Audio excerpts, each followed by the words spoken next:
Un rassemblement a eu lieu sur le parvis de la gare de Clisson à l'occasion de la Journée internationale des droits de la femme. Le but de cette journée, sensibiliser, construire une réflexion et échanger sur les questions d'égalité entre hommes et femmes, ainsi que sur les droits des femmes. Mais quelles sont donc leurs revendications?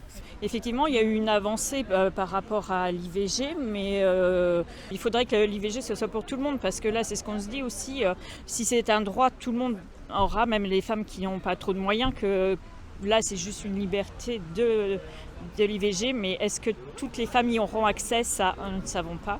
Et puis aussi, nous sommes là parce que pour toutes les violences sexuelles et sexistes, qu'elles soient au travail ou dans la vie, qui existent, ça n'avance pas beaucoup. La reconnaissance aussi du travail de la femme, parce que nous gagnons dans la fonction publique 400 € de moins que les hommes.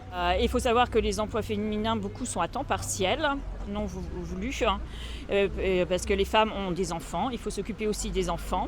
Pour aussi la reconnaissance du congé menstruel qui est important parce que c'est tous les mois que les femmes ont leurs règles et qu'elles peuvent être absentes de leur travail et que ça serait bien qu'il n'y ait pas de jour de carence pour ce congé-là. Et puis que les employeurs reconnaissent ce congé-là aussi. Oui, parce qu'il faut dire que c'est vraiment très douloureux pour certaines femmes. Pour certaines femmes, c'est vraiment insupportable. Elles ne peuvent pas aller travailler. Il y en a et elles restent couchées. Oui, c'est vraiment ça peut être très douloureux, oui, bien sûr. Et puis après, que ça soit les grossesses, que ça soit aussi la ménopause.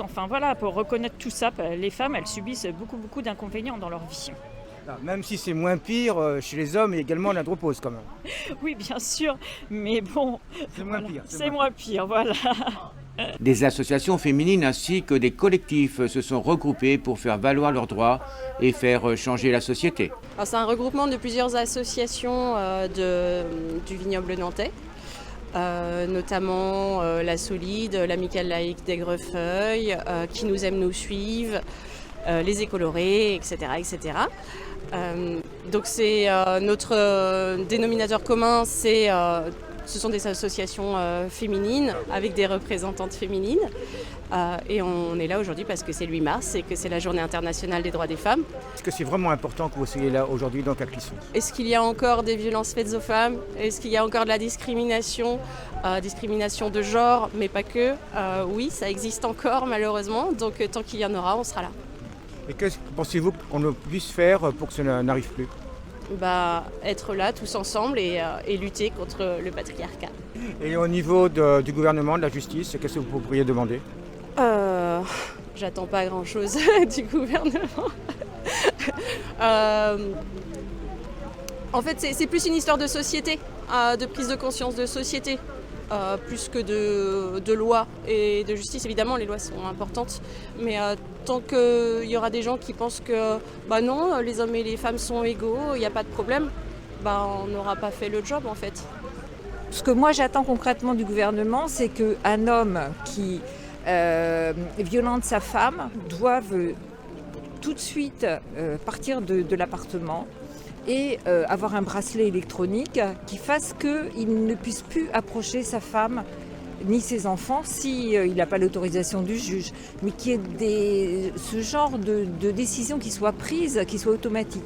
Encore aujourd'hui, c'est les femmes qui doivent quitter le lieu, changer avec la menace que leur homme les retrouve où elles soient, mais qu'elles soient beaucoup mieux protégées et que ça soit surtout pas elles de quitter le lieu là où elles sont fait violenter depuis tant d'années, quoi. Et que dire aux femmes qui sont donc violentées?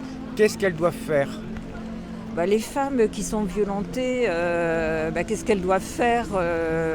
Elles doivent forcément...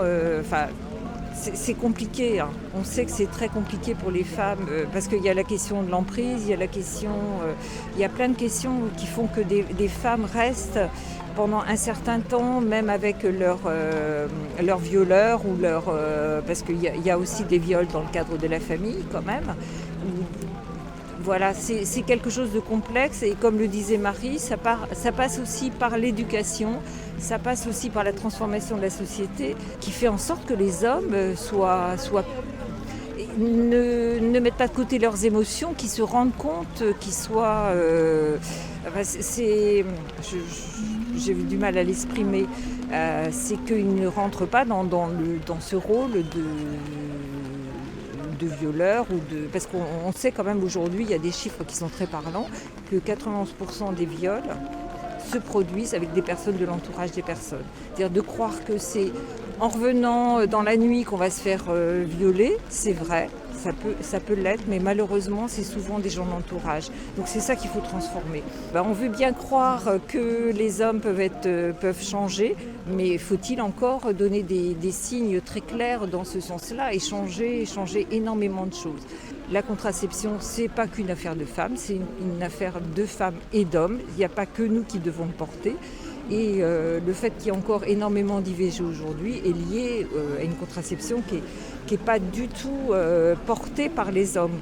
Elle devrait être à moitié portée par les hommes et par les femmes. Moi, je rajouterais 2 choses. D'une part, tous les hommes ne sont pas comme ça. Et ensuite, il y a également des femmes qui battent leurs hommes. Alors là, je vais tout de suite vous donner les chiffres. Il y a 16% des femmes qui battent leurs hommes et que le reste, c'est... Donc voilà. Une vingtaine d'événements sont programmés durant ce mois de mars en rapport avec les droits des femmes. Que ce soit théâtre, rencontres, cinéma, expositions et bien d'autres encore. Programme que vous pouvez retrouver notamment chez notre confrère l'Hebdo C'est Vrai Men, les Écolorés, la Solide et l'association Qui nous aime, nous suivent.